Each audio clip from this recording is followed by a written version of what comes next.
last time you were on the pod, you had spoke about how you were tired of hearing about the Kings playoff drought.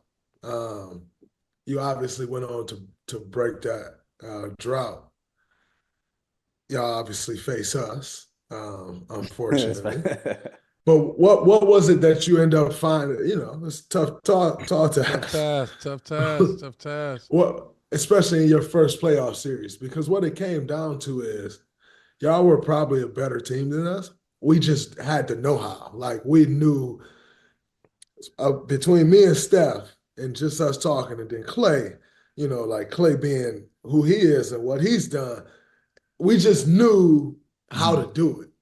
And so what was it that you found coming out of that playoff series that you like, all right, when I get back there, I now know this that I think can help us get over the hump. I think the big thing in it is adjustments. Like obviously we go to game 7 and good game until halftime, and then y'all come out in the third quarter and just punch us in the mouth. And like there was no Mhm. looking back from that point in time.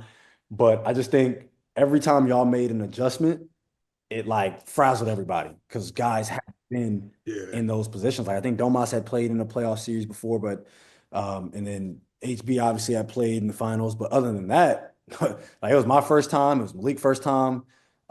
Egan was a Yeah. rookie. Kevin had Mhm. played in the conference finals before.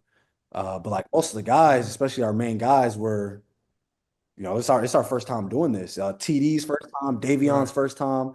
Like everybody, it was everybody's first, Mhm. most of the guys' first time being able to be in that type of environment. And even at home, like once y'all hit us in that second half, it was like, yo, what the hell are we gonna do?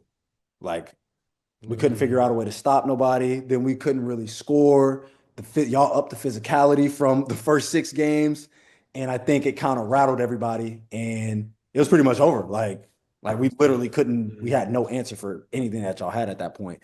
Um, but just knowing that and being able to feel a playoff series, and like for me, playing a team 7 times in a row, I'm like, what the hell is going on? Like my head hurt. I'm tired of seeing them.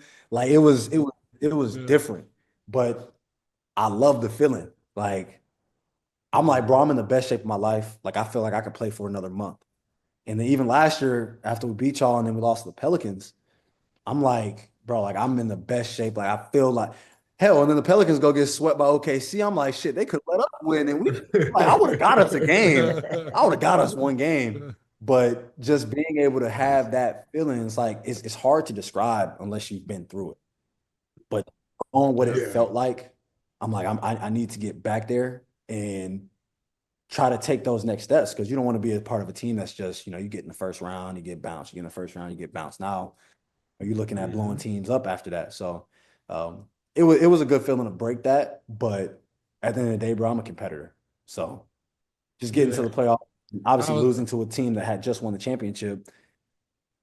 Obviously, I felt good about getting to the playoffs, but then having that, like, I feel like I'm missing out. So yeah, I think I watched that series, man, and I thought, one for your first playoffs. That was like everybody say your coming out Coming party. out party. That was your coming out party. I felt like one, you guys go up two games. Y'all was up oh two yeah. zero, right? We know what happened in game two, right? Is there anything we know what happened? We know what happened.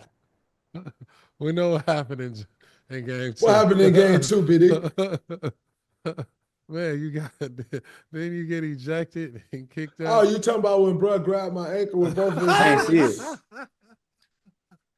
That man grabbed my ankle with both of his hands. Check this out, BD. I look, didn't think they was gonna suspend you look, though. I didn't think that.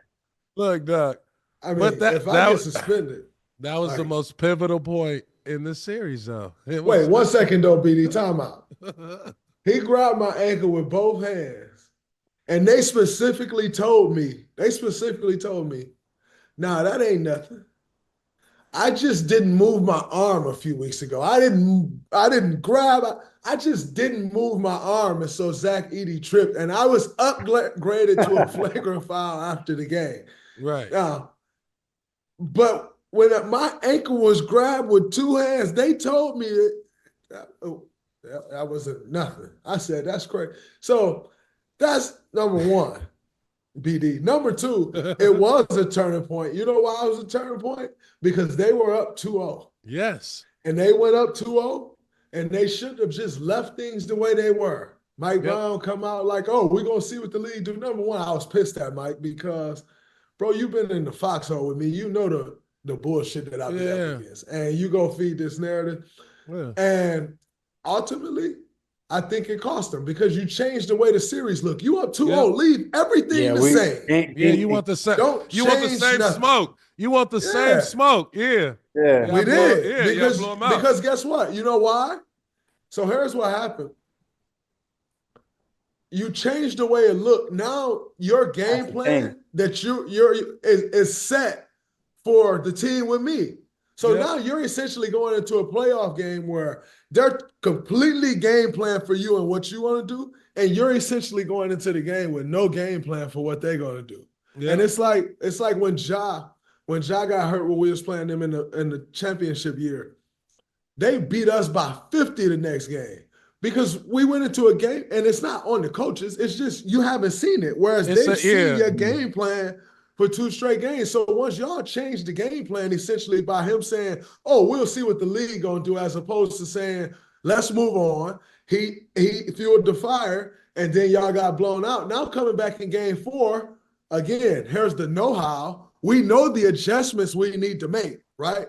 So now we come back to game 4, and we know the adjustments we need to make. Y'all ain't beating us once we make the adjustments because we know. Y'all end up winning 3 in a row. Exactly. And so it just changed the whole complexity of the series. And I remember game 4 because y'all two got into it. I say that's what I'll be here for. When my PG don't back down, and I love my PGs. When my PGs don't back down, you and Dray got into each other's face. I mean, it's all competitiveness. I think, just talk about Dray and how he bring that competitive nature out of that series. But more importantly, I think he brought it out of you, where you was like, you know what? I got to be the one. You know what I mean? It can't be Sabonis. It's got to be like you. I think you was like, fuck it, man. It's got to be me. I mean, it takes, like I said before, like to win at a high level, bro, you got to be able to match that. And like he had a hard foul. Is what it is. Physical. You got to match the physicality. So being able to be in that series and like understand that like guys are getting to it. People always talking about, oh, you can't be friends and blah, blah, blah. Bro, we can be cool off the court and punch each other in the mouth on the court. Like you fight with your brothers, you fight with your sisters, you fight with your cousins. After it's all said and done, you love them the same. So being able to go through that and like I think that was me and Dre's first time really like getting into it, obviously, because his team's always been blowing my teams out. So it's like, shit, what can I say? You know, why we always get ass whooped. So like able to be in that is definitely like it's cool, and like you have to be able to match that because and this is as a team, if you back down and somebody like him or a team like that's been there, once they smell blood, it's a wrap. Like once they sense fear, they sense you really don't want to fight, it's over for you. So that's where we as a team had to step up and be able to match that. And I think once my team saw that, and they already know like how I get, like if I get pissed off, like I'm a different person, different player.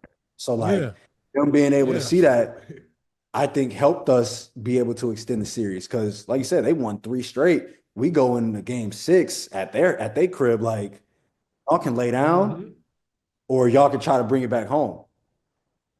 And I think game 4, even though we lost game 5, like we still had that belief. We still had that belief that we could win this series. And like I said, game 7, second half, they and we was rattled. We was rattled on 10, and it was over. It was a testament of, hey man, y'all fighting the heavyweight champs. You know what I mean? And y'all young guns and y'all swinging, y'all fighting.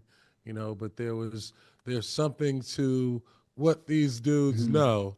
You know what I mean? In that championship pedigree, and when you think about, even Steph setting his playoff career high, of 50 points. You know what I'm saying? It's like, damn, you know what I'm saying? Like, When I say, bro, when I what say, was bro, that like? You know what I'm saying? For you, like, what was that like being on the court? I know, like, it wasn't a pleasant thing, but when you look at it, for where you want to grow and where you want to get to as a player, talk about that game 7 and how important it is because I feel like it's gonna mold your career. when I say it was nothing you could do, like we threw the whole goddamn kitchen at him. Like we didn't throw the sink, we threw everything that was in the kitchen at him. And there was absolutely nothing you could do. He dribbling around 4 or 5 people and one, throwing and getting it back and 1 3, and it was like just a snowball. And it's like, bro, we trying. But once they Yeah. figured it out in that second half, like no matter what we did, just wasn't working. So being it like, but a lot of that don't even have to do with just your skill or just their skill.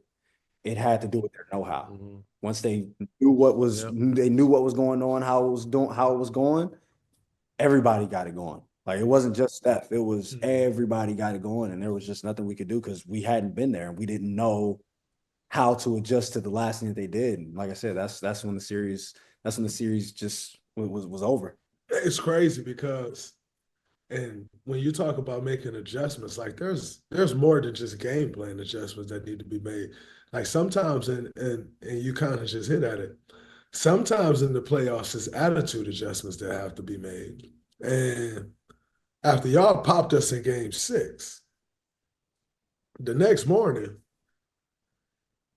um, I sent something to Steph. I texted him at like 3 o'clock in the morning. I couldn't sleep. And so I texted him like what my thoughts. And he texted me back this book. And he was like, it's funny you can't sleep because here's what I'm thinking. And it was like a book, like with way more detail than what I was saying. And I'm like, we gotta have a meeting. He like, yeah, we need to have a meeting tomorrow. But I talk in a lot of the meetings. He said, but I got this. All right, big dog, you got it. Like, and we went in that meet, players only. And he pretty much said to everybody, like, I don't care about your ego. I don't care who you are. I don't care what you do. If you get on this bus, this is what it is. You come in, you get loose balls. You come in to play hard. I don't care if you play a minute, if you play a second, if you care to play 2. I don't care if it's me, if it's Draymond, if it's Clay. I don't care who you are. If you play, you don't play. If you get on that bus, you come with one attitude, you riding with me. If you ain't riding, don't get on the bus. Uh. And then he came out and did that. Mm. And I was like, oh wow, No, that's no, that's crazy. Sicko. Like that's that, sick. whoa. Like, so it was this. And coming off winning the NBA finals the year before, you gotta get through that first round. Like the reality is I don't think we ain't have enough. We ran out of gas, but you just had to muster up everything that you could. And his little bro, the little bro is biting on the ankles, baby. He want to scrap. You know what I'm saying? But we gotta give De'Aaron, we gotta give you your flowers because in that series 24-7-5. I mean, for a coming out party for, your first playoff game, I think, one, you established that pedigree, that we've all known since college. But like to see you mature into that role and to be able to have that stage, man, that's why I love the playoffs because the real one's gonna shine. You know what I mean? The real is gonna prevail and step up. And so, I love seeing that from you, and I wanted to give you your flowers in the series because taking the champs, the 7 games, man, y'all definitely deserve some credit. And I think, little bro, you know, they getting bigger, man. Yeah, no, I appreciate it. But where we are now, like especially where I am in my career, and like I'm getting close to getting on my third contract. Um, you want to be a team and a player that's constantly in the playoffs. Can you obviously everybody wants to win a championship, right? Everybody can't be a contender. Mhm. Truth of the matter, everybody wants to win. Shit, honestly, everybody don't want to win. Truth be told, That's a fact. Yeah. everybody Most don't want to don't. win. Yeah, Most But don't. you want to be part of that group that's always in the playoffs. And obviously, at times you might have a 2 or 3 year window where you can win a championship here and there, here or there, here or there. So like, Yeah. you know, for me as a player, trying to figure out what we have to do to take that next step, because, you know, you don't want to always be like, oh, and, you know, we lost to the Warriors because they just won a championship and they beat us in the first round. Like, I can't let that be just the only story that we have to tell. So, I mean, it's still a lot of work that we have to do as a team, as an organization. But I think we're trying to build towards that. You don't want to have that just one off. Y'all had a good season, you broke the streak, and then shit starts again.